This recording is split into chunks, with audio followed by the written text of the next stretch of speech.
Welcome to the Cold-Blooded Truth. Ooh, cold-blooded, that's cold. Yo, what is the deal? Shout out to the grateful ones tuning in at the crib watching. This is another segment of the Cold-Blooded Truth podcast, and we got a very special guest in the building. You may have recognized his face already, but I don't know. This dude, Pittsburgh legend, definitely a pillar in the community, still, even now that you're mentioning on other things. A key component keeping the nightlife scene alive here during COVID, during the pandemic. Definitely an inspiration to many. Advisor to all. Hey, that's when you know you get old. You know, you're OG. You know, I appreciate the intro. Thank you. Yeah, real OG. Ladies and gentlemen, Cold-Blooded Truth, Chuck Sanders. What's up? Good to be here. Good to be here. Thanks for giving me a call. I know me and you be going back and forth, but I appreciate the opportunity to come out and really just show, let people clear up some things, let people know what's going on. And the number one thing is let people in Pittsburgh know I love them. I've always loved them. I'm from here, and just kind of inspire. Like I always say, I ain't never trying to show off. I'm just trying to inspire people. Mm-hmm. So just to give people, we're gonna go back to the beginning. So. Where you from? Right. What was life like growing up for you? Right. I'm a Homewood kid, man. I'm Homewood. I'm proud to say I'm 57 years old. I'll be 58, in April. So I've been out here for a minute. And it's like that clip with what's his name? Like 58. Damn. I love that. But anyway, grew up on Ray Street in Homewood. I'm excited to say that, and a little bit sad to say, I'll be honest with you, because back then it was a nice city, man. Now, I'm not saying it's not a nice city, and we'll get into that later, but it was just a great community to grow up in. I mean, we had our own stuff. We had our own coliseums, our own clubs, our own things, the YMCA. When you say own, like black people owned it? Black people owned it. Black people, I'll get down to, I know my dad, he owned his own trucking company. Yeah. And we knew people who owned their own, the stores, the corner stores, and people owned their houses, and I'm not saying everybody owned everything, but there was enough. It was the norm. Yeah, it was the norm. It was, so that's what I grew up in. I grew up in, black folks, being around black folks and having a great time. We weren't concerned about what else was going on in Mount Lebanon or, wherever, Southside. What year is this, like your childhood? This is 70s. This is the 70s, yeah. I was born in 1964. So we're talking about late 60s, early 70s. I was right after all that civil rights, all the big things that were happening in the civil rights. Do you remember where you were when Dr. King got killed? No, I was 4 years old, so I don't remember that one. Some people ask, like, where were you at when 9/11 happened? I was 4 years old, so I don't remember that exactly. But I remember things like, Roberto Clemente and all those different things. Yeah. But, my first hero was my dad. I mean, Sanders Trucking was huge in Homewood. He provided jobs for a lot of people. I mean, I look now, a lot of the people are doing trucking now. Yeah. And they even reach out to me and be like, man, I learned from my uncle or my dad who worked for your dad. Mm-hmm. So it's funny, all those generational things. So, proud Homewood person, love Homewood. Mm-hmm. What do you think the biggest difference between Homewood then and now, aside from ownership? Right. Well, I mean, it's no accident. Let me be clear. I travel a lot. I'm all over this world, and like I said, first of all, it comes down to numbers. It really just comes down to numbers sometimes. I mean, we just don't have enough numbers. Yeah, I'm very excited about our new mayor. That's a friend of mine, Gainey. He's cool and all that. Shout out Ed Gainey. No question, Ed's my guy, and I expect some big things from Ed. He'll make some changes. But still, what it said, when you get into an area like Pittsburgh where people are leaving, young people are leaving, older people, it's an older state, and black people really aren't staying here in the masses. They're not coming here in masses. You don't hear people sitting there like, man, I can't wait to graduate from school and go to Pittsburgh. From other states. That's just a fact. It's cold up here. Right, it's cold weather and just opportunity. I mean, I don't even got to get into all the studies that have been done to show it's a tough. Talk about it. Give us an example. I mean, I'm just saying, there's a Pitt did a study, 2-3 years ago, they said basically Pittsburgh is one of the worst places in the world to live for in the country to live for black folks, economically, educationally. What we're doing, what we're trying to happen, what's happening here. And so these, like I said, these studies are out there. They've been out there. As a person who came up under an entrepreneur and under my dad, and seeing like, okay, I'm gonna make change by trying to create my own. And I was always that. I was sitting on my 1978. I'm sitting on my 74 or 78, I can't remember, but I'm sitting on my parking lot. I'm on my stoop at the crib, and everybody's all excited. Everybody's going on, and everybody's like, "Wow!" And I'm like, Dad, Mom, what happened? I had 5 brothers, 5 sisters. I'm like, what's everybody excited about? I was like 10 years old, whatever. Oh, the Steelers won the Super Bowl. It was 74. I want the Steelers to win the Super Bowl. I'm like, oh, Steelers, what's the Steelers? I wasn't really into football, but I seen how excited it made everybody. I was like, man, I'm going to play for the Steelers. So my point being, I was always the person that if I seen something and I wanted it, I'm going to get it. You would say, yo, I'll see the desk. I'm going to get behind the desk. Exactly. Whatever. Like, and this was before social media, vision, anything. If I heard something, so my goal wasn't like, oh, I just knew right then I'm going to play for the Steelers one day. Just because I wanted to, you know, and it came to be. So what was, went to high school in Homewood, right? Yeah, well, no, actually, that's a funny story, too. My goal in life was to play for Westinghouse. The Westinghouse. You never played? Because I wanted to play for Westinghouse. Everything was about Westinghouse and going to Homewood and Omar Sharif and all the people who played back then and, you know, all those guys. And we moved. I went to Belmar, and I was 6th grade. We moved to Penn Hills. And back then, if you moved to Penn Hills, it was like all white people. It was the first time, other than teachers. But my dad was doing really well. He bought a house out in Penn Hills, so we moved to Penn Hills. So overnight, I'm in a school with all black folks. Was it shocked? Yeah, it definitely was. I would take my bike and ride home every day down Frankstown. I'd ride back to Homewood every day and try to be with my cousins and stuff. But it was a real shock to come to Penn Hills. So like overnight, this is about 4th grade, 5th grade. I went from a whole community, you know, houses right next to each other, my aunt there, my cousins there, my family there, to a big house, a big yard, big all that, but everybody around me was white. So that was a change, man. Yeah, I'm at the Penn Hills, from Penn Hills. Okay, Big Red, baby. Yeah, so you know, now it's majority black. Right, yeah. Not 19, this is like I said, this is probably around 1979, 78. Yeah, and it wasn't then. I think we were the 2nd black family there. We're talking almost, we're talking 40 years ago. Yeah. Long time ago. And I'm sorry. Go ahead. No, and what's important in all this is, and you know, I'm going kind of like I watched Back to the Future the other day with my son, so I'm going back and forth. Okay. But it's interesting because it's also a story to let people understand. Like I've seen a lot. I've been around. You know, we throw that word OG out there, and I take it with respect. A lot of people call me OG, and I feel like I am one. But there's not a lot of people that just survived as long as I've had. You know, in the right way with their mental state and be successful. And that's why I want to always be in a position to kind of, because you definitely can learn from other people's mistakes, their wins, their losses. You know, if I went down the alley and got my ass beat, I'm sure not going to say, hey, Coleblooded, you're going down there. I'm like, yo, don't go down that alley, dog. There's about 3 dudes down there to whoop ass. So that's how I look at it, you know. So a lot of people tell me, oh, why don't you just be quiet? Why don't you just chill? Why don't you just this? And I'm like, I've learned too much. I've been through too much not to share it, not to share the information. And the vast majority of who I've been able to talk to and tutor and mentor have been very successful because they've learned some life lessons from me. So Penn Hills was a big change. I know I'm jumping around a little bit, but Penn Hills, it was great because immediately, you know, I had to learn real quick how, whoa, there's a whole nother people. I honestly, up to that point, I think the only white people I seen were teachers.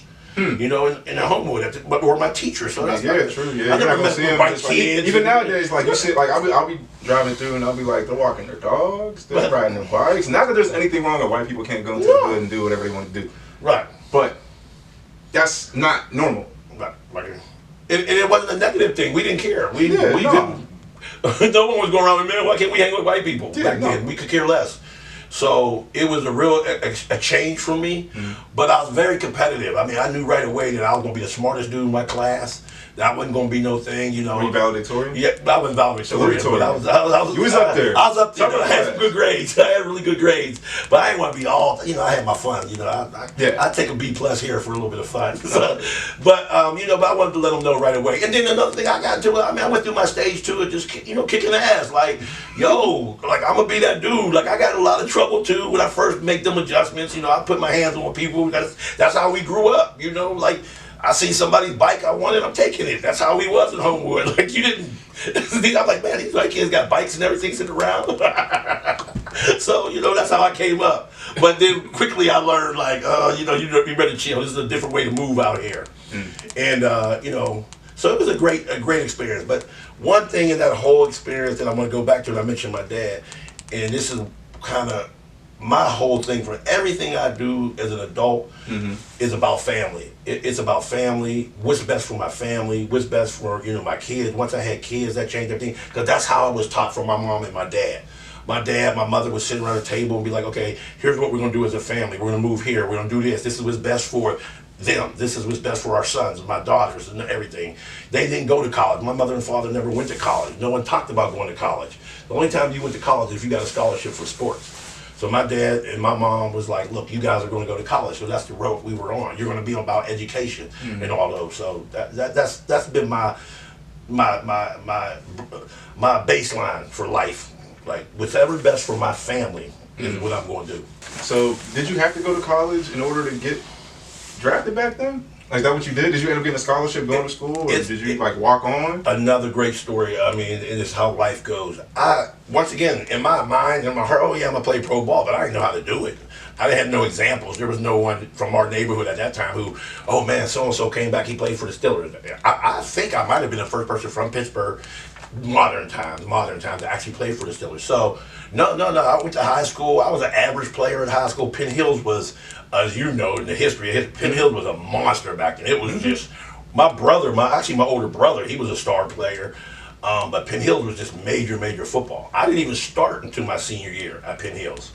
And I played. There's nothing wrong with that. Yeah, Penn Hills was just, you had 120 people. Everybody was going Division I. I'm playing Bill Fralick. I mean, the legends, So, I was literally a friend of mine, a great friend of mine, Sean Kirkland, Pastor Sean Kirkland. He's still in Penn Hills right now, doing a great job in the Penn Hills School District. You might have met Sean Kirkland, Pastor Kirkland. He's been working with kids in Penn Hills for the last 20 years. But I was driving him to school because his son, he had got a partial scholarship to Slippery Rock. His father couldn't take him up to school, so we asked my dad, could we take him up to school? We took him up to school. We're dropping him off. The coach comes out, and he's like, and I was starting to grow. Like, my senior year, I was just getting bigger and bigger, and he's like, you playing ball? I was like, nah, I'm just going home working for my dad. And he's like, if you want to come, let me do some research. I'll give you a call. I'm like, cool. A couple days later, he had called my coach. He called me, Coach Alt. He said, hey, man, if you want to come to college, I can have you walk on. So come on up. And I'm like, and at this point I'm working for my dad. It's hard work. I'm working in that truck. I'm like, I'll do anything but work in this guy. We're down on Charleston Street in Homewood, busting tires, rims. I'm like, Dad, they give me the opportunity to go to college. He's like, all right, go ahead. It's cool. I said, it's going to cost, I remember I said, Dad, it's going to cost like $5,000 a year. He's like, it's cool. I got you. And I went off to college at Slippery Rock. So what was that experience like? And that was great. I mean, I got up there, once again, I'm sure you're familiar with Slippery Rock University. I didn't know nothing about colleges. No one in my family had ever went to college. So, I had friends up there because my boy Sean was up there. And I just got on campus, once again, by far majority white. I mean, the only black people up there were the athletes, the guys on the football team, the basketball team. So once again, though, because I came through Penn Hills, I knew how to work, get along. That was never an issue, getting along with white folks by then. So then it just was great. It was a great opportunity for me. Grade-wise, school-wise, I was able to hit the books. It was far enough away from home that I could do what I had to do. But I could get home. If something happens, you can just... Right, and I had strong family support. I wasn't one of those kids up there starving and I need noodles and all that. Nah, my parents, I was good. I had a car at my second year. They sent gift packages, all that. I met some really great people up there. Craig Boslow, one of my best friends in the world right now, multi-millionaire, doing a lot of different things. We do a lot of business together. So I met a lot of great people. Greg Sheets, all the Sheets. Oh, yeah. It was around back then? Yeah. That's when it started. That's when it started. His son, the son was one of my roommates. He was a wrestler. He's really good. He said, man, I'm gonna quit school after this semester. We're like, dude, why are you quitting school? He's like, man, I'm gonna go home with my dad. We're starting some stores. We think that's gonna work out. I'm like, man, that's stupid, dog. Yeah. I was like, man, you don't quit school to go start a store. Man, there's a Sheets every mile. You go on 22, there's Sheets every... Definitely a good decision. So it was a great experience. And then football-wise, things just took off. I got bigger, stronger, faster. I was All-American. I was I led the country in rushing. It got really to the point where I was up for the Heisman. I mean, it was crazy. Overnight, I just went from this dude who I was never shy. You can see I always ran my mouth and ran the crowd. But this football star all of a sudden, like all the things that go with that. What was that transition like? Were your classmates looking at you different? Were people back home looking at you different? Everybody. I mean, because I was making the newspapers. I mean, we had social media back then. It would have been really you'd have been verified. But it was the first time it changed my life from a standpoint of, and I ain't gonna say, I never say any experience was a negative because it molds you to where you're at. But I definitely became a junkie to the attention. That attention, that like keep it real with yourself. Woo, like this is cool. And you gotta remember, I came up in an age when dark skin wasn't in. It was, if you didn't look like an El DeBarge, the women wasn't talking to you. If you didn't have a nice fro, things was wrong. I mean, I was that dude crying because the girl I liked in 9th, 10th grade went with the light skin dude with the afro, and I'm in the corner like, I'm gonna beat him up on the activity bus. I was that. So I can relate to that. So all of a sudden, I'm this star, like literally, like the whole campus, because I'm on the news, I'm in the papers, they're talking about me getting drafted in the NFL. And it was a drug, man. I'm like, whoa, this is cool. Like, so then what happens next? Like, what do you do? How do you operate? Yeah, you get the good and the bad. The bad of it was you really start becoming a little bit of an asshole. I mean, I see it. I mean, I got some great young nephews. I call them all my nephews, AB's my nephew. Antonio Brown, that's my cat. I was with him a week ago. I got him on the show. We were talking, going back and forth. And I know how it is. And he's a good dude, but he gets into situations because of, what's coming, the adulation you get. And it's not the real world on that, that when they take you to that, oh, you're special. Right. Because you can run, catch, do whatever. And it's a fake world, but it's a real world when you're in it. So it was an adjustment for me, man. I did a lot of dumb shit. I mean, I remember at one point I'm in front of the magistrate, and he's like, if you don't stop cutting up on this campus, you ain't gonna play no home games. Like, I'm beating people up, I'm running around, I'm just doing whatever the heck I want. But I had strong parents who came up there and put the foot on my ass. I mean, it got to a point they were still able to call my parents on me. I'm a senior in high school. And they like, oh my God, my mother came up. But, but I had the fundamentals, I had the foundation that I never crossed that line. I'm gonna get in a fight, I'm gonna do this, but I'm not gonna be that dude that's gonna be involved with some date rape. I'm gonna be the dude like, yo, this girl's drunk, let her go home. I ain't gonna be that dude that's like, man, let's go rob somebody. I'm gonna be the dude, let's get drunk, start a fight, talk some shit. You're gonna be like DOC or Death Row. I ain't gonna go too far. I'm that dude. DOC or Death Row. Right. So, how'd you get drafted? What was that like? Crazy. Did you see it on TV? Did they call you? They didn't even have TV back then. They had the draft on TV. No, they didn't put the draft on TV.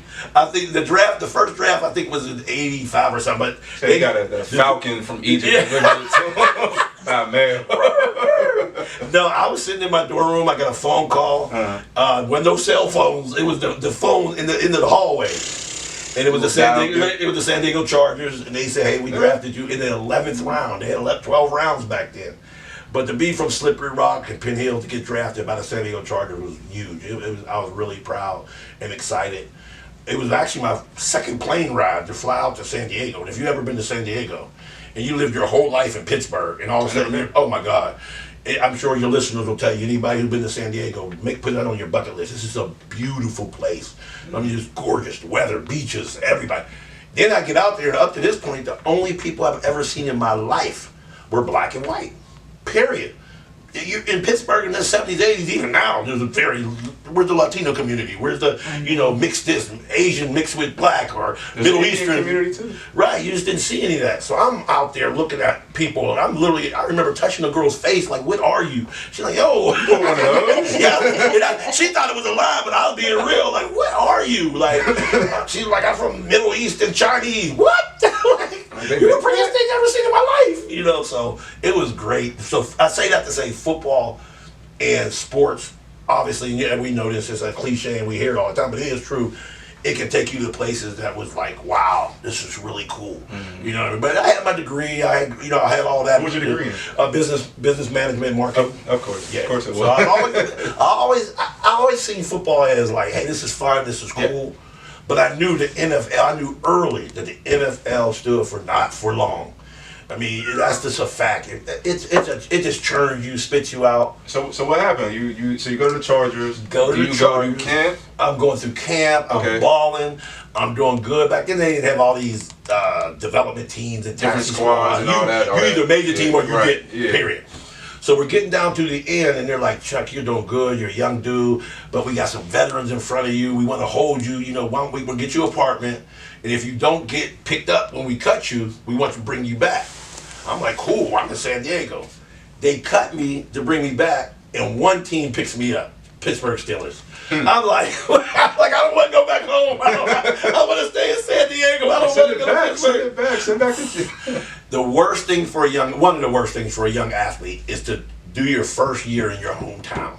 Wow. It's a destroy, because now you're back home and everybody got a piece of you. Yeah. Everybody you could imagine. I'll never forget, I ain't gonna say her name, because I don't think I remember her name. There was a girl who lived next to my man, Sean Kirkland, down on Mertland in Homewood. And I would see this girl every day for about a year or two. She was the baddest chick. She was just gorgeous. That woman wouldn't speak to me, wouldn't say hi to me. We'd be on the stoop, hey, blah, blah, blah, shooting our game. She always dated older dudes. She was that chick, you know the story.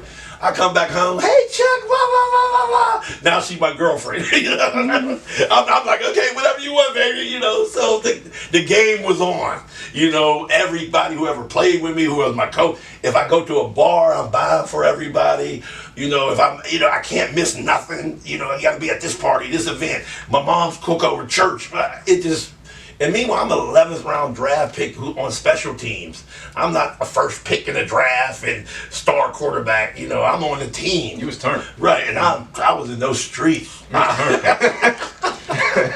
that's where the club life started. First of all, shout out to Monet. Shout out to Monet. That's an inside joke. Hey, man. I quit. I appreciate you, Monet. No. We appreciate you, Monet. So you're turned up out here, man. You get drafted, special teams. Regardless of how you feel about the situation, you're the man. You're the guy. Yeah. You came up from, hey, I used to see you working with your dad doing this around the way. You went to school, got opportunity. Now you're in the league. I could buy your jersey now. I could go to a game.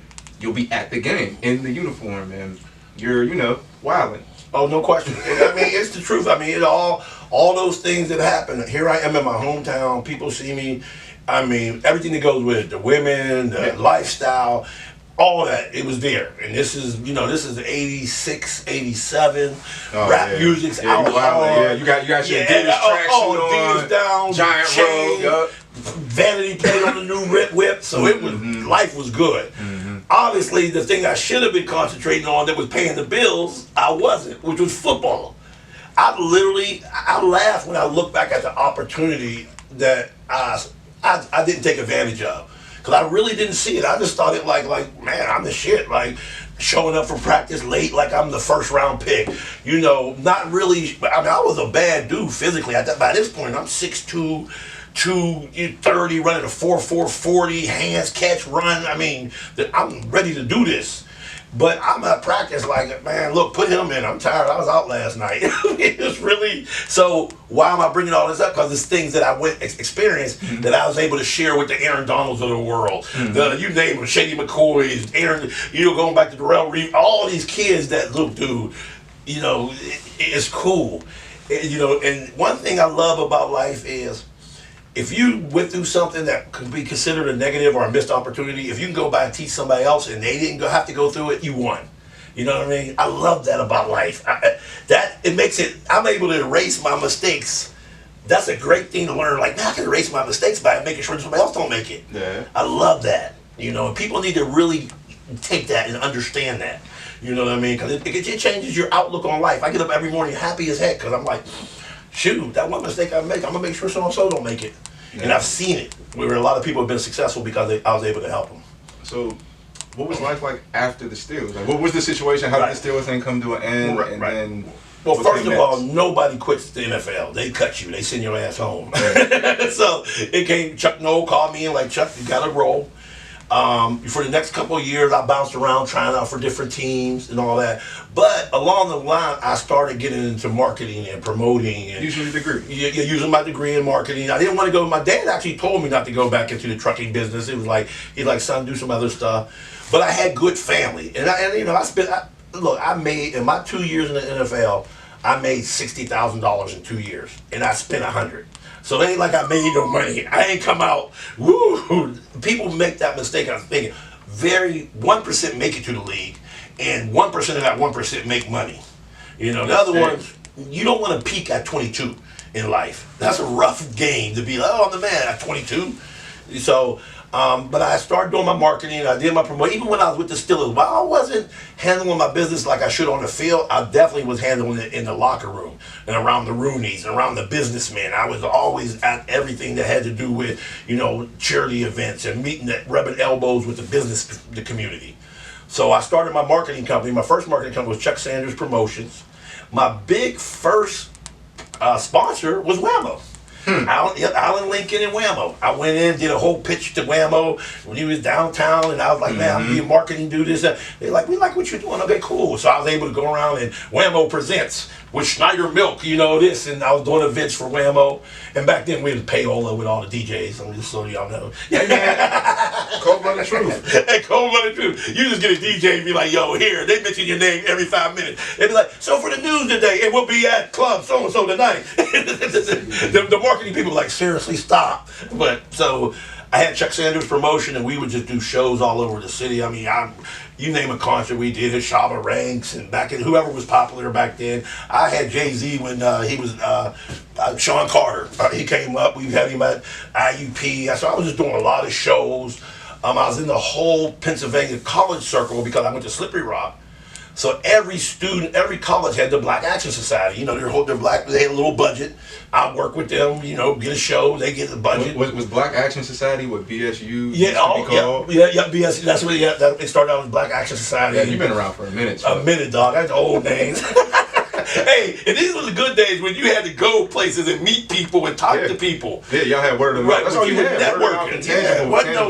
I mean, there wasn't. We had pagers, then we had phones, but it was so expensive. You ain't sit there and call nobody on no phone. You drove to IUP, Slippery Rock, and you named the school all the way out to, you know, West Liberty, all of them. You know what I mean? So I'm making all those circles in the colleges.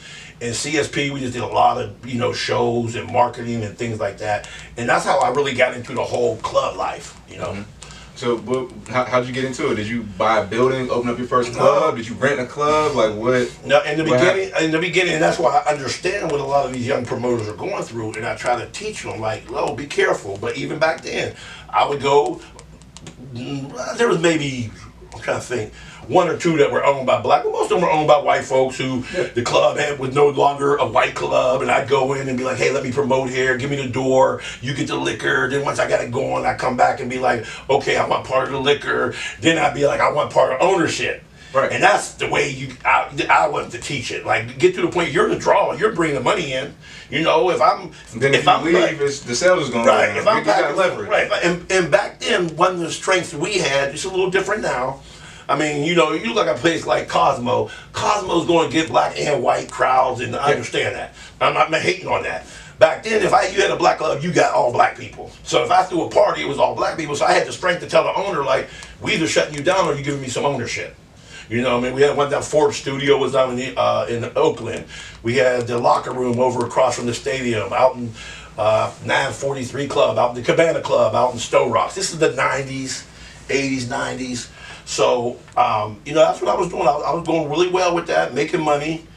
But then the drug game came along. It got heavy in Pittsburgh. Oh, yeah. You said 90s. Yeah, 90s. The drug game got heavy. People who was my boy a day before, who was cool, two dudes that played on the basketball team, now they're literally, every time they see each other, shooting at each other. And the streets got crazy. Mm-hmm. You know, and I was never that dude. I was never, like I said, I was the DOC. I'm the dude who's going to go up to the line and be like, okay, y'all shooting? Pew, I'm going. So then I was like, man, it's time to make a change. You know, so that's when I decided, like, you know what, it's time to get out here and look for another avenue to make some money and make some real money. And that's when I got into the mortgage business, real estate mortgage business. Talk about it. What was that like? So what I did, this is around 94, 95. Once again, always looking forward. I'm literally watching people I grow up with getting killed in the clubs, like left and right. Like, yo, Tony got shot yesterday. I'm like, yo, I was never stupid. I was like, oh, everybody always think, oh, I ain't gonna never get shot. I'm like, no, I'll be next, so I'm done. So you took a break. Yeah, I just stopped everything. So I started looking around, and I was like, man, you know. And at first, I was doing my sports marketing because I have a marketing degree. I got a job with a guy named Bob Murphy. There was a CBA. That's the old minor league basketball league. It was called the CBA before all this G League and all that. Okay. It was called the CBA. And Pittsburgh had a team. It was called the Pittsburgh Piranhas. It was cool, man. They played at Duquesne University. It was a basketball team. It was like the G League that y'all got now. Players went up to the NBA and came back down. So I applied for a job there. I got a job in charge of marketing, started doing all kind of marketing for him. The owner, Bob Murphy, took me under his wing. He really liked me. And then one day I was at his house, $5 million mansion somewhere. And I'm like, what do you do? Like, how do you pay for all this stuff? He said, I'm in the mortgage business. I said, that's where I want to work. I don't want to be in sports. I want to be in the part that buys all this. And that's when he hired me for his mortgage company, which was at that time Lender Service, which was it's servicing mortgages for banks, right? Title, appraisal, closing, everything. So I worked for him for about 5-6 years, and then I started my own company. Okay. You can drink the water on camera. Looking at it, look at my lips. You're taking a break from your nightclub thing, getting into the mortgage business, still building up a great business rapport with people around the city, networking, also building up your own business acumen, learning a whole bunch of different things you could apply to your own business. Well, what was key is it was the first time it opened my eyes up to what I would call some real money. I mean, the truth is, what's the threshold for real money? Yeah, and I'm glad you went there. I grew up you got a car. If you owned your house, I mean, wow. I mean, so I mean, literally, my dad was the richest person that I knew, and I say my dad probably made, $200,000 at his peak, and I'm like, whoa, we're rich. What, in a year? Yeah, a year. That's what's up. Yeah, this was back in the 80s, 90s, but we were the richest people around. Because my dad had a car, we owned our house, he had two. Now, I didn't know this at the time, because your parents don't tell you how much they owe, but looking back on it. Now I'm around this Bob Murphy guy, I'm about 25, 26. He's worth 60, 70, 80 million. I'm like, whoa. And the only thing, and this is important, the only thing, and it's still sad because it ain't as bad now. It's not as bad now because of the information. Back when I came up, the only way to make money in the millions, you better be able to sing, you better be Michael Jackson, or you better be the baddest athlete ever. Mm-hmm. So we never knew any other way to make money. And then, the drug game. And even the drug game, you knew. That only lasts average 5 years. Nobody was stupid. Nobody was like, oh, I'm going to retire and be a multi-millionaire. Like, I'll buy some cars, I'll have the women, I'm going to get killed or go to jail. So for me to be exposed to millions and millions of dollars and houses and real estate and all that, I was legit bread. Legit bread. I was like, wow. And I think I was blessed that the man took me under his wing. I was a hard worker, and he was like, yeah, I'm going to teach you some stuff. And I went in there and I learned it. And I came to him like a man and said, look, I want to do my own business. I ain't going to steal none of your accounts. I ain't going to do nothing crazy. I'm going to be disciplined. I truly believe, my mom had always taught me, you can't be an authority until you've been under authority. So I was a really good worker. I didn't try I was in a position where I could have took off days or, took this or did that. And I was like, it wasn't a black or white thing. It was just like, I'm going to handle my business. Mm-hmm. And that really paid off for me because the owner, Bob Murphy, who to this day is, a great friend and like a second father, he just, took me under his wing, taught me the business. I took it to the next level. I was the top salesman for him, tops in operations. So I did my part. Then I said, I'm going to start my own company. I started my own company in 2000, Urban Lending Solutions. And by 2012, it was the largest minority mortgage servicing company in the history of the United States. We were doing $200 million a year. $200 million a year. Gross. Right. Now it took a lot to get from there to there. And what year is this? This is 1999, 2000 to 2007. So I really built my company up. So at this point in the early 2000s, Chuck starts balling out of control. Crazy. I thought football money was something. I was crazy with $60,000. Imagine now I got millions coming in. But the great blessing I had was I got married. I got married in 1997, 98. Mm-hmm. So she was with me from day one. What was it like? What was it like having your wife there, right on your side? Unbelievable and wonderful. And here's one thing about me and my wife. People don't understand, and I don't care if they understand. We've been together for 25 years. From day one, because we got married. My wife was 31. I was 32. So we were grown. We weren't like 19 in high school, fell in love and all that. We decided, as soon as she got pregnant with our first kid, we were married for about a year. we were like, family comes first. Number one. This ain't about you being the happiest person in the world, me being the happy person in the world, me being your all. Maybe these kids are our kids. You know, at that time it was one. Every decision we're going to make is what's best for the kids. Mm-hmm. She had come from a background that raised like that, and I did. So that's important because to answer your question, business-wise, we both agreed building this business and making it something that we can, you know, to feed our families is number one. Not the clubs, not all that. So I disappeared from the club scene for 10 years. All I worked, longer than that, all I did was work on that mortgage servicing company. Me and her together, build it up. I think when we started, I had my job, so I was making $50,000-$60,000 a year, but we had bills to pay and all that. So our savings, we didn't have a bunch of savings, and then it just took off. So she was right there, my right-hand person. I fast forward a little bit because when you get in the club business, people, he's out here in the streets, he's doing this, he's doing that. Like, y'all don't know my business. Like I always told people, if I owned a senior citizen home, y'all see me hang out with a bunch of senior citizens. When you're in the club business, you got to hang out with young folks. I liked it, kept me young, kept me energized. But anyway, that's where my real change in life and legacy and changing the whole Sanders trajectories came from, was my mortgage company. Like I said, I had it from marriage. So I had it from 2000 to 2017. I sold it, and what'd you sell it for? If you don't mind me asking. That's fine. No, it's documented. I sold it at the time. I sold it for $60 million. I sold it for $60 million with earnouts and different things like that. So. It turned out really well for us. And that was chips that I put aside for my kids, my family. Right. How Savoy came into the play. Talk about it. Nobody, when I say nobody, obviously, I'm just talking about the majority. The majority of the clubs and restaurants that you see in the world are somebody already made their money doing something else.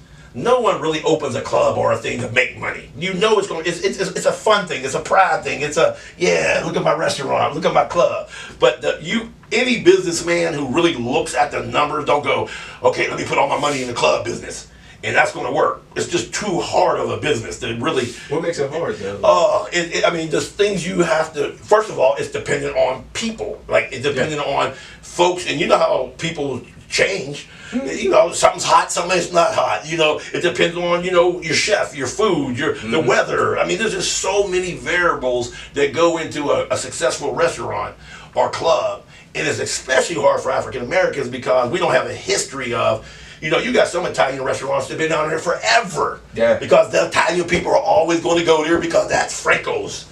Yeah. We don't have that. Unfortunately, for whatever reasons, it ain't like, hey, we're always going to support this because it's black, period. It used to be that way a little bit back in the Homewood days and all that, and it's still like that somewhere in some of those places in the South. Mm-hmm. But, the idea of, I know I will always have a core base of customers. If a Chinese person opens a Chinese restaurant, they know. I know I'm going to always have the Chinese people from my community coming here. And I can go on every other, religion and with Savoy, you knew black people are always going to go. At least, I'm young. I'm probably like half your age, so. When we started Savoy, I did Savoy because I had been traveling. I seen all the classy places out there. Yeah. I said, I'm going to build a first-class place, downtown, strip district, that's ours. And it did everything. It exceeded everything I planned on. What was that process like? Getting the building it? Did you build it? Yeah, I built it. Oh, it was a piece of ground. I built it from the ground up. It was an old bar that was empty and tore up. But remember, I'm keeping it real with you. At that point, I had paper, so it was. I was like. I'm calling my boy John Bettis, Jerome Bettis' little brother. Yeah. He's actually his older brother. I'm sorry, John. I always call him his little brother, but it's Jerome. But I even act like I'm Jerome's little brother, and I'm way older than him. But anyway, John was working for me in my mortgage company. I said, man, let's open a restaurant, let's open a club, blah, blah, blah. And I said, let's do it. Jerome came around. He's like, man, this place is a piece of crap. The building we bought, like I would never even walk in this place. It was garbage. Mm-hmm. So as soon as he said that cost me $2 million. Because I'm like, oh, wait, you ain't going to talk about my shit. So I just start, bam. So you put $2 million into it? Oh, yeah. Yeah, from day one. I mean, we did. And It had the top spot, right? It had We built all that, everything, the top, the bottom. You know, you've been there. Back then, yeah, we had built it out, not like it is now. But all that leather in there, real Italian leather, the bar, the light. You figure it's 12 years later, and Savoy still, if you were in there 2 months ago, still one of the baddest club, I say personally, in the city. And we built it 12 years ago. You know, that's hard to do. So, I mean, and then in the beginning, I mean, it was just dinner, dressed up, dinner downstairs, then you go upstairs. And it was just, and it was and is just a wonderful, wonderful time. But like anything, it gets to a point where 10, 12 years in the club, restaurant business, that's 100 years in any other business. And the city changed. The city changed. I mean, a lot of them, I don't really, this is interesting, I don't really think Pittsburgh has, I can be challenged on this, Pittsburgh really doesn't have an established high, I'll even say middle class. You know, a lot of other cities do. If you What, like where I could dress up in a suit, be classy, right, drink, dance? right. And who really go out. We don't have that. So as it dwindled, Savoy's like, hey, we got to make our paper. We got to make our paper, and it became more, hip hop, younger kids. Dress code you got to make money.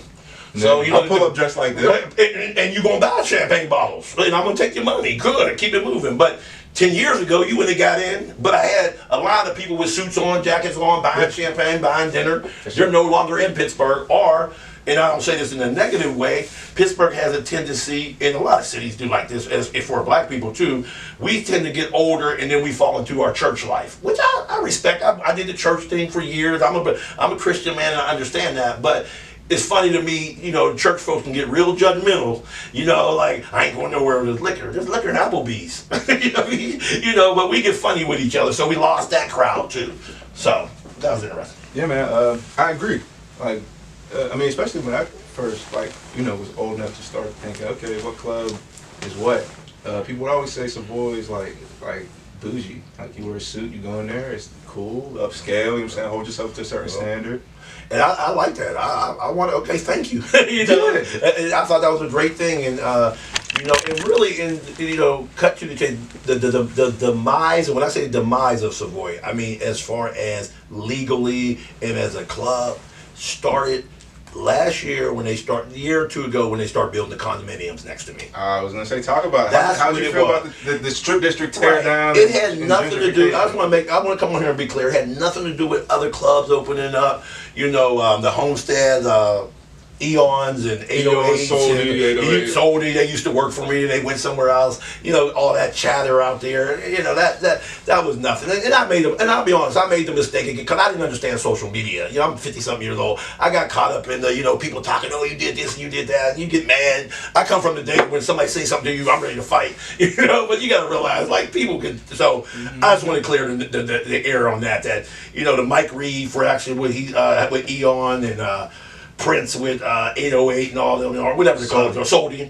God bless them. They doing what they got to do. They trying to hustle. The only thing I had tried to talk to them about was make sure you get the game I told you earlier, the game I taught you. Go ahead, it's cool to rent, it's cool to get it, but when you're the guy there, when you got the leverage, use your leverage to get ownership. That's all I was saying, and I hope they learned that lesson. Mm-hmm. But what really shut down Savoy was when they built those condos. So, all right, so the city wants to know what happened. So we know they started gentrifying the strip. They started tearing out all the clubs, Extasa, Room 16, Clubs, do all of that stuff.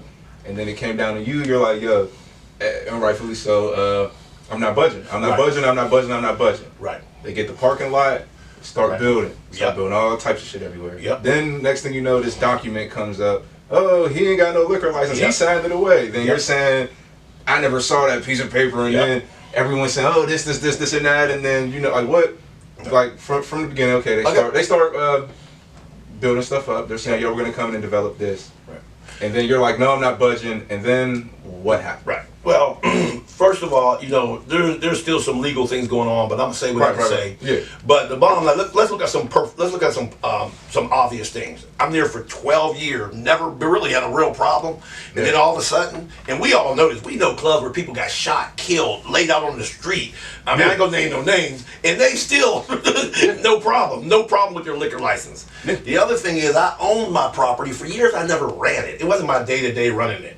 So all that to say this. When the people in power in City Hall and the rich people out here, and I'm saying the rich developers, I'll call them out, the rich, not going to say their names, but the rich developers start using the Liquor Control Board, using the police department to get you out, you ain't got a chance. I went to jail. I'm a grown man. I'm 50 something years old, and I went to jail because, and it's documented. An undercover agent came in, went upstairs, a lady in a zebra outfit gave him a drink and charged him money, but didn't show the proper, you know what I mean? Like, it was like, are you kidding me? So when any bar, any club, any restaurant on any given night, you can find something. You're going to find something. A fake ID, a drink that was sold for more than, a bottle that was brought from out of town and it wasn't licensed. You know, it's the club business. So when I really realized that they were coming to get me, I'm like, okay, I'm gonna fight this drug. I'm a fighter. You know what I mean? And then when I realized, like, this is some really big time players. Like they're you know, like kind of. I don't want to say it like that, but you know, mafia type stuff, like the stuff you see in the movies. You use a different approach than just this movie been played over and over a million times. The little sheriff, the guy who has the little town store, the bad guy comes to town and is gonna take it out. In the movie, they always win. In real life. You got to face some realities. Now, I made a move, which we'll talk about quickly, that I ended up winning, but in my way. So my point was two things. Remember, it started with family. Okay, I always had told my wife that once my 11th grade, my youngest, who's in 11th grade, graduates, we're done. We're going to sell the restaurant. We're moving down south just to enjoy that lifestyle. You know what I mean? I didn't want to die in Pittsburgh. I'm just being real. You know, I just wanted to go somewhere. I got property in Florida, property in LA, property in LA. So it was timing up anyway. Because we were planning on leaving like next year anyway. But now they're coming at me. They're doing all these things. Their documents are coming out of nowhere that to this day I didn't sign. I still got court cases coming up. But the real thing that really changed it was my lawyer told me, he said, Chuck, it has never happened before, but they could lock you up for 2 years. If you sell another bottle of liquor, while I'm fighting my liquor license law, if you sell another bottle of liquor to anybody. Now remember, I was legally open because we won't even get into how they stole my liquor license, which they literally stole my liquor license, literally. But there's some court cases going on, so I can't really talk a lot about that. But they stole my liquor license, and that's what. But I was able to still be open because you can still be open container. So you know you pay at the door. And the bar, if you came down Savoy the last year, the liquor was free. Yeah, you weren't selling. I wasn't selling no liquor. Yeah. But what if my waitress decides, you know, I'm gonna make me a couple extra dollars. I'm gonna sneak a bottle of vodka in here. That's my dog. Here's a bottle for $200. Go party.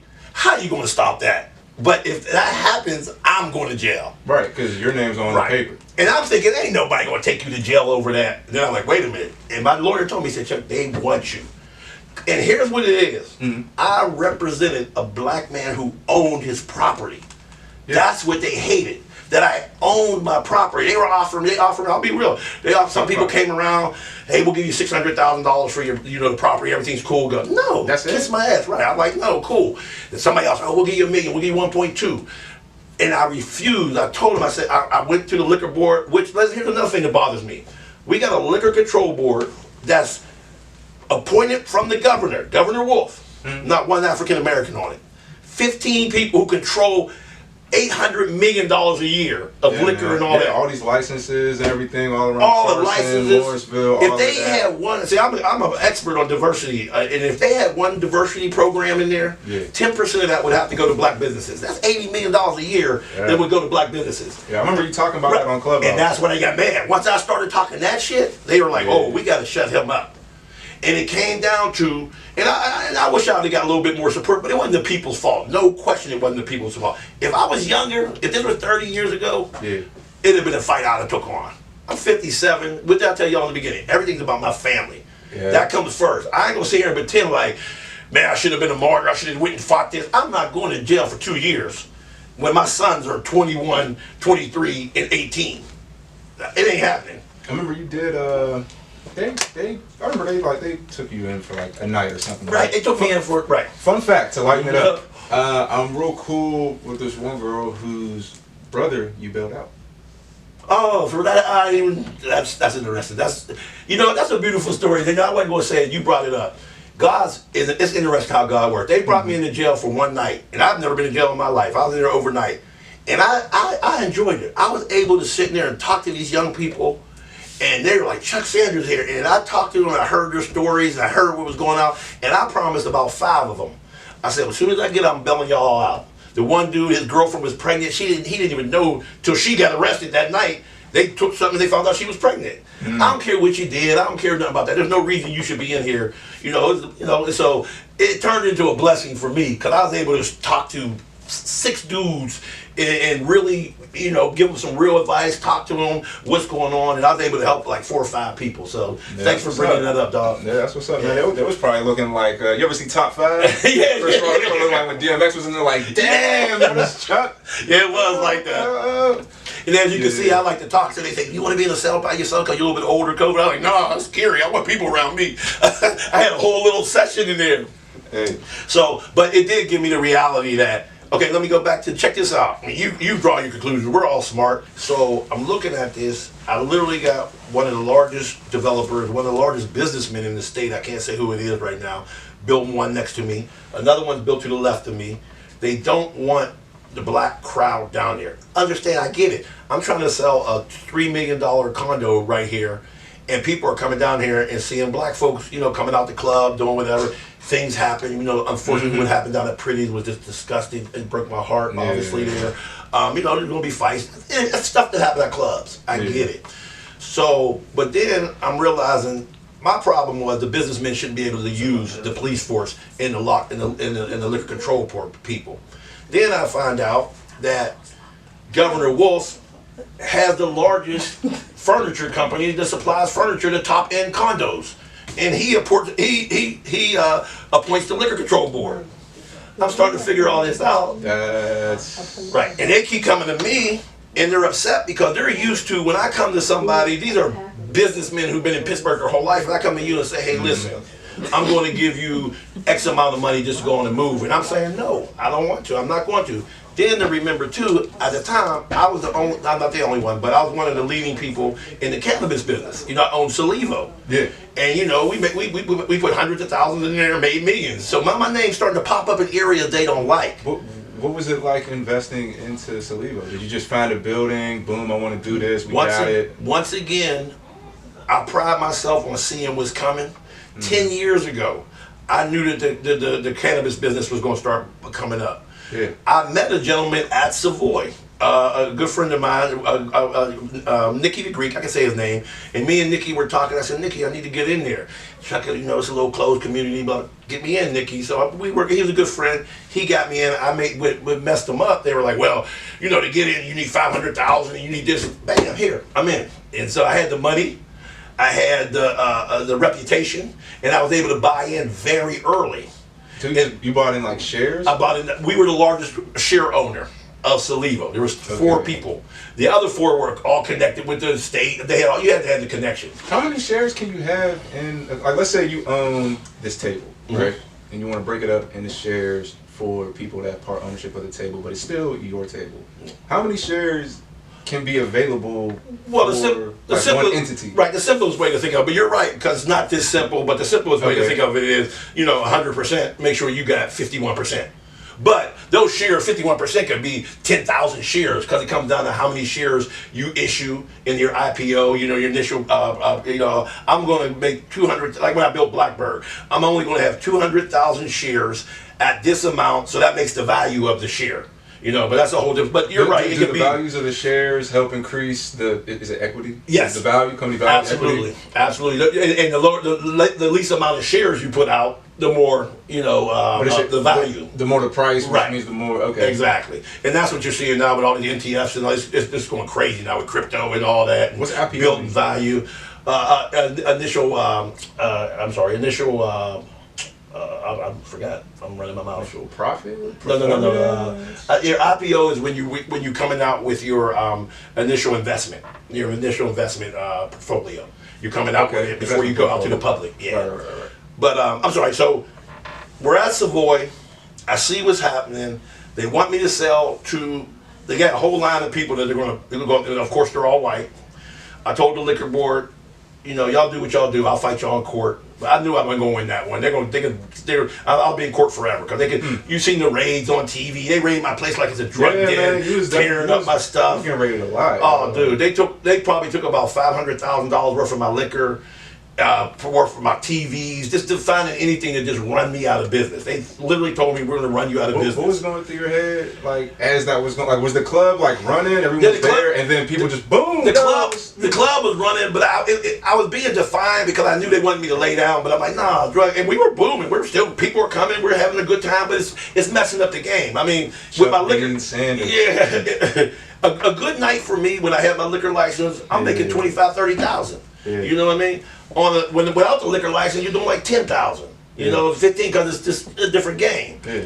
But the biggest thing was my employees. Man, I had 40 employees. Those bottle girls mean something to me. Those bartenders mean something to me. I got money, but I can't. This is like holidays and Christmas, and these girls got kids, and I'm supposed to just shut down and let these are people that come to my house, go to my pool parties. I love them, So I was trying to fight for them, but I seen they were going to try to lock my ass up. So I had to come up with a plan just to wrap it up, just to mess with them. Two brothers who I love and respect is social status. The Whitner brothers. Keith and I get running my mouth and forget stuff. And James Whitner. James, two brothers from Pittsburgh, left Pittsburgh. That's key. Had to leave Pittsburgh. Doing very well, very well. James, in particular, this was his deal, but me and Keith are real cool, and I know them all, but he was the middleman that put us together. He's just doing huge. He has stores all over, 24 stores, does high-end, you're familiar with social status. So we sat down, and I decided to sell to them because now my property is going to stay with a black man who I know will, keep the tradition on. He ain't going to turn it into no Starbucks. He ain't going to sell it. He's going to turn it into the social status downtown. He's going to turn this into the flagship one. Downstairs is going to be all retail. Middle is going to be a lounge. The patios, it's going to be really, really nice. I have nothing to do with it. Legally, I can't have anything to do with it. So I literally sold the building to him, sold all the business to him, made a good profit, made way more money than the white people was trying to pay me. So I win. I'm happy. I'm good. I was moving anyway, so I just moved in a year earlier. I started moving down, and I got my businesses in Miami. It freed up a lot of my time too. Can you talk about the other? Because you own like Smoking Pie, Exchange. Yeah, I'm part owner. I'm part owner of a couple of clubs in Miami. Cleveland? You got one in Cleveland? Cleveland, we're opening up actually. We're opening up in Cleveland. But that's just like an investment thing that I had done. These people are running. I don't want to run the club no more. I don't want to, like Smoking Pie's MJ's, that's Justin LaBoy's brother. And Justin LaBoy. That's what I was going to ask. Yeah. How did that Justin LaBoy stuff happen? How'd y'all get so cool? That's interesting too. I love Justin. That's my little brother. Once I said, like I said, all the way along the way, I always had people who I worked with or worked for me or were around that I was mentoring. Yeah. And Justin LaBoy and Steve Dell, those are two special ones that I even go back to Rod Rutherford and all them. That's back in the day. But these were recent. I seen something special in them from a business standpoint. So I was always feeding into him and doing something. Justin's from New York. He's not from Pittsburgh. But he lived with me in Miami for a while. He was just my guy, like my little nephew, my dude. And he taught me about social media as far as, he put me on Instagram. I had no idea what Instagram was. He was teaching me how to move as far as. So this is way back then. This is about 10 years ago. He was a young kid. He was playing basketball. Who would have thought? Right. We just became really, really close, and he learned a lot from me. And he always watched on my back, and we were doing that. And I just started watching him blow up. But what you invest in comes back, because now he's got me in some positions where I'm working with the largest entertainers in the world. Yeah, you was with AB the other day, right? Yay, AB, Future, all them, because now they're coming to me as the OG to help them with their finances and things they're doing and things I know about banking and all those different things. And we got some products coming out soon. There's some everyday products we use. I can't say which one we're going to start with, but there's some everyday products we use that's just draining money out of our community. Just taking money out. We don't even think about it. We just go buy it, pick up a chapstick, buy it, don't think nothing about it. We don't know Clorox owns most of the Burt's Beeswax chapstick. Viacom, all the TV. Right, but it's funny to me that Chapstick is owned by Clorox. And Clorox is known for let's turn everything white. You know, I know it's a funny analogy, but to me, what if we own our own and we get that money and it comes back in and we use that money to build up HBCUs, black colleges, that. So that's where I'm at now. And I got the time to do that now because running a club is too much. It's too much time. I didn't want my kids in it anyway. So I'm very, very happy that Savoy is now going to become social status. I made money. We had a great run. The cops is mad because now I'm like, y'all can't arrest me. I'm done. Y'all ain't gonna put me in jail for 2 years because y'all want to show off. And I think they would have. I really believe that they were trying to set me up to lock me up for about 2 years on some dumb shit. I mean, yeah. Right. I be talking, running my mouth. Hey man, real brief, real quick. What was it like having the club open during the pandemic? I got to DJ there a few times. Even before I had a shout out to Solo Dolo, Make It Nasty. They took me under their wing and exposed me to the club scene. So the first club residency I had was Beeline. Oh, cool. So we was there Appreciate like that. every Wednesday. Sometimes on the weekends I'll come open up there, maybe run the secrets, or I'll go there, maybe open up here, go to the hookah spot, do this, just bounce around. And they gave me a real glimpse of what the club scene was like. Yeah. And it was fun. I enjoyed it. You know, one thing, my driving force for being open was my workers. I've always, like, even when I had Urban Lending Solutions, I had the largest, we hired, I think we had 3,000 employees. 80% of them was black in Pittsburgh from 2000 to 2017. You know how many lives that changed? Our average salary was $45,000, $50,000. That changed people's lives. So providing jobs is the number one. I mean, off the line, we were talking about Solo Dolo, all the DJs. They know I've always been there for them. I love when y'all come in and y'all make y'all money and we have fun. You have never heard a DJ say want to argue about how much to pay them. Which is how much you charge. That's your money. I don't even get involved with that because I want everybody to eat. So the answer is, during COVID, that was a time that people really needed to eat. These bartenders to get, and it was a time people wanted to get out the house and have a good time. Did I make some mistakes? Absolutely. I take that. Did I pay but I knew I could pay my fines. And at the time, remember too, I'm not trying to backtrack here. I mean, walking back. But let's be real. When COVID first came out, we didn't think it was this serious. Let's just be real. We didn't think it was. We were like, it's a white disease. It's for old people. It ain't us. Black people can't get it. We're young. So in the beginning, I was like, come on, man. Y'all just trying to find another way to scare us and blah, blah, blah. So I was opening. And, you know, I got fines. I paid the fines. A lot of other people were open, but we were really noticeable because we were on the strip district. And the timing was bad because we go back to those big condo people wanted to get me out. So now they really, I gave them an easy answer. Oh, he's opening up during COVID. Oh my goodness. Like, do you really think these developers gave a crap about black people catching COVID? No, they could care less. But, oh, he's breaking the law, he's this. So they came after me pretty heavily, and rightfully so in a lot of situations. But I chose that road. I chose to stay open, and I don't regret it because a lot of people ate. A lot of people ate during COVID because we were open. So, what would you say, in your experience, are some club owner do's and don'ts? Do's, use your leverage when you can use your leverage. Don't think these owners are doing you a favor. Some reason we just got this mindset like I'm special and this owner, you know, look at the math, look at the numbers. I guarantee you that if that club was doing good business without black people, you wouldn't even be in there. So you're in there because they're at so use your leverage.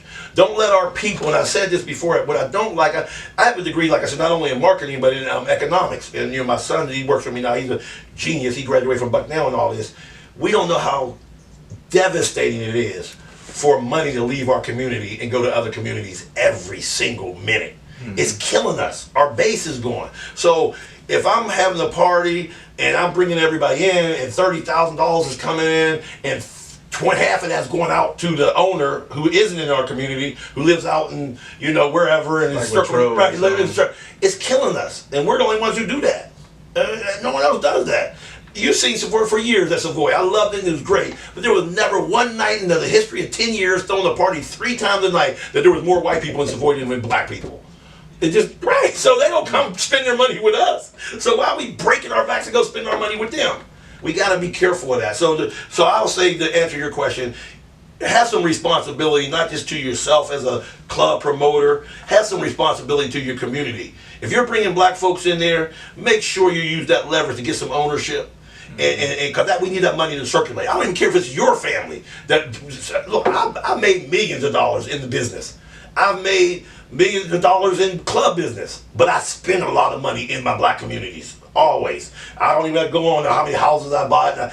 Any store I go to, I look for a black person. Any business I go, I'm going black.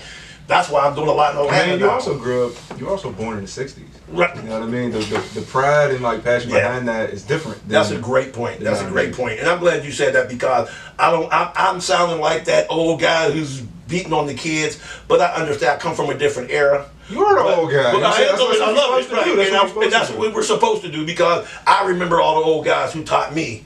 And that's why I was able to survive. Somebody asked me if I could go back in the time machine right now, I'd go back 1/10 of a second. I love where my life's at. I'm great. I'm happy. And young people, Chuck is. and young people, y'all don't understand. I want y'all to realize, like, everything's in a hurry, man. Yeah. It's okay to be on your grind in your 20s. It used to be your 30s and 40s, but now I get it. The 20s, be on your grind. The saddest thing I get is when somebody's 50 years old, 60, even late 40s comes up to me, Chuck, can you help me out? I'm trying to start a lawnmower business. Or this, dude, it's over. It's too late. I'm sorry. I mean, you don't want to be older, and I can go to sleep every night. I know my kids are great. Their college is already paid for. They graduated from college. God forbid, but if something happens to me, I got life insurance through the woodle. I'm gonna have a go-be fund for my funeral. So that's when you can sleep at night and have a great smile. Everybody, Chuck, you always so happy. I'm good. I'm gonna jump on a plane, go to Miami, have a good time. I like being around young people. They keep me young and do that next thing. And like you were talking about earlier, then you get people like a Justin LABOY, a Steve Dale that is carrying on your legacy, even taking it to other levels in different areas. I mean, them boys is doing some stuff. Steve Dale's big here in life insurance company. He got like one of the number one life insurance companies in the country growing. And Justin LABOY, as one of the biggest, I'm insulting him, calling him, I wouldn't even call him, he's definitely not an influencer, but he's definitely running, a lot of stuff at Ye's company, his own sports company now, making millions and about to do some big stuff. So that's legacy. So that's what I'm excited about. That's what I'm happy about. I'm gonna rapid fire you some questions real quick. Sure. Hot or cold? Hot. Why hot? Weather you talking about? Hot or cold? Oh, hot. We talking about going to Miami? Where are we going tonight? Yeah, I'm hot all day. When you get older, man, them bones hot all day. Favorite club? Ooh, Live. I hate to say but Live. Okay. Not if Savoy's closed. Okay. Not if Savoy's closed. Favorite rapper or singer? Entertainer, let's say. Oh, entertainer? Oh, ooh. Entertainer. I'm a Denzel guy. Okay. I'm a Denzel guy. Favorite club memory? Ooh, that's a lot, bro. My 50th birthday party, when I had mermaids in the swimming pool. People who were there know. In Miami. Mermaids in the swimming Yeah, that's what. And they said, and then my answer was, why not? They were like, Chuck, why you got mermaids in the swimming pool? Your yacht over there, blah, blah. I said, why not? Favorite leisure activity? Like, what does Chuck Sanders like to do, like in his spare time? Well, literally just watch TV. I'm a junkie for Netflix and all those documentaries and histories, things and all that. I'm a junkie for every history documentary in the world I watch. Now, I'm not gonna hold you. I remember the Steelers was playing. You had the Steeler Yeezys on. Oh, yeah. You know what I mean? Yeah, Knowing your story, and you said the most old head shit I've ever heard in a long time. He was sitting there, they scored. He's like, yes, turn that princess into a frog, and he's so like excited. I'm like, bro, what the fuck is he talking about? Now, I'll say this. I'm a diehard Steelers fan, as everybody knows. There's only 1 year I didn't like the Steelers. That's when they cut me. For the whole year, I'm like, but then when you're born in Pittsburgh, man, that's kind of cool that you could say that. Though. Yeah. Let me say, when I did it, I didn't realize it. But looking back, like, wow, it seemed like a dream. Like, I really played for the Steelers. I sat there and returned kicks and did this for the Pittsburgh Steelers. It was cool. There. Yeah, it was cool. You was there. It was cool. Favorite restaurant? Pittsburgh restaurant. Favorite Pittsburgh restaurant? Now the Savoy's closed. It ain't a restaurant, but Dirty Birds. But it's a restaurant. It's a restaurant. I don't know if they got a physical building, but Dirty Birds. That's my girl. She'll get there. Yeah, she definitely will. That's my girl. She'll get there. Fatherhood. Talk about it real quick. Oh, I love it. It's the greatest. I think everybody, once you have a child, I think we really got away from understanding the key to life, and that's family and raising your family. And once you have a child, now if you don't got no child, cool, do what you do, you be selfish, I don't give a hoot. But once you got kids, it's about everything. That like, it just make sure your boys don't mess up, because when you get older, you're going to think about it. Oh, I got an argument with his mom, so I ain't talked to him for 10, 15 years. I know those dudes, and I see them now, broken, crying, hurt, because their son don't even talk to them no more. And I also know the joy that all my sons love me to the 100th degree. I love them to the 100th degree, and I don't need nobody to pat me on the back. None of my boys respect, look at me, and be like my dad was my hero, I'm their hero. So fatherhood's everything to me. Okay, well, it's 2022. What's next for you? What you got coming up? Where can the people follow you? Where can they tune in? Where can they get consulting? Y'all know I'm on Instagram, Chuck Sanders 4352. We got some big things coming up. Myself working with, like I said, with Justin LABOY and some things that's going to be really for the whole nation. Some products we're going to be putting out. We're going to ask for your support. The money's going to go back into our communities. Right now, I'm really on this education and opportunities. So I'm really working with a lot of people, Deion Sanders and different people, on upgrading our black colleges and our HBCUs. So that's really a big cause of mine. Y'all related? No, we're not. We're not related. We knew each other and all that, but we're not related. I'm sure we were probably from the same plantation. So I quit. Anyway, those are old heads. But so I'm excited. I'm not going to be doing anything in Pittsburgh. And let me just say, it's not personal, it's business. There's economics right now for what I'm doing. There's just much better markets. You know, the Florida market, even in my new mortgage company, the California market. That's where everybody's got. That's where people are moving, and it's a business thing. And young people, I got to be honest with you. I mean, do your thing, but open your statement. There's a lot going on in this world. Y'all can travel and move and do what you're doing here. You can do other places because it's all digital and all that now. Hey, well, ladies and gentlemen, appreciate you coming through, sharing some game, giving us some knowledge and some insight. Another episode of the Coleblooded Truth. Chuck Sanders. I appreciate y'all time, and once again, it's all love. And like I said, let's just support each other. Let's really support each other. Love y'all. Appreciate this time. Hey, appreciate you. Cool.